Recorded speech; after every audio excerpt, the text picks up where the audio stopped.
That piece was part of a collection edited by Patty Tanner. You have it there. Yes. It's hardcover. I have the paperback. Songs of Seasoned Women. I set 10 of them to music in memory of our dear friend Susan Blake, who was known as the social conscience of Long Island. That was number 8 out of 10. And now we're going to have the major work on the program, the world premiere of the song cycle for 2 to 3 voices in viola that I wrote for Helene, Dan, and myself on a trip to Seattle last summer. The poems are by Louis Untermeyer. The titles are in the program: Look Up, Lovers, Heart to Heart, Love is a Smith, Beyond Passion, There Are Times, Adore, and my favorite, Paradise. I want to say a word about the poet. An American of German Jewish ancestry, Louis Untermeyer was the 14th poetic advisor to the Library of Congress, position by Carl Shapiro and others, which later took on the designation Poet Laureate.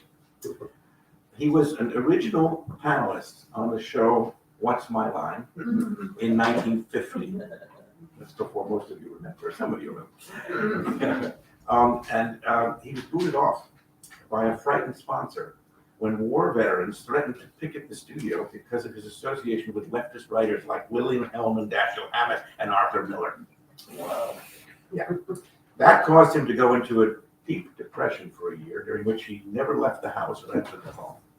But he was best known as an editor and translator, hundreds of volumes, especially of Heinrich Heine and other German poets.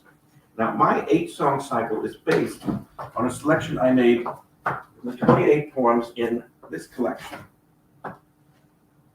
Labyrinth of Love. And it was published in 1965, when I was 80 years old. Some of us are about to be that. I won't say who. It was inspired by a turn-of-the-century German collection by Otto Birnbaum, Der Irrgarten der Liebe, which was a bestseller. It went through 86 editions. Can you imagine poetry going through 86 editions? Wow. That was 1901. And I never heard of Birnbaum, but none of us had, and neither had Untermeyer. But then the critic H.L. Mencken said, "You translated Heine, you should read Birnbaum." And he gave a dramatic reading. And then 13 years later, Untermeyer dedicated this collection that was inspired by the Birnbaum that Mencken had read. It was written during the final and happiest of his 5 marriages, which lasted from 1948 until his death in 1977.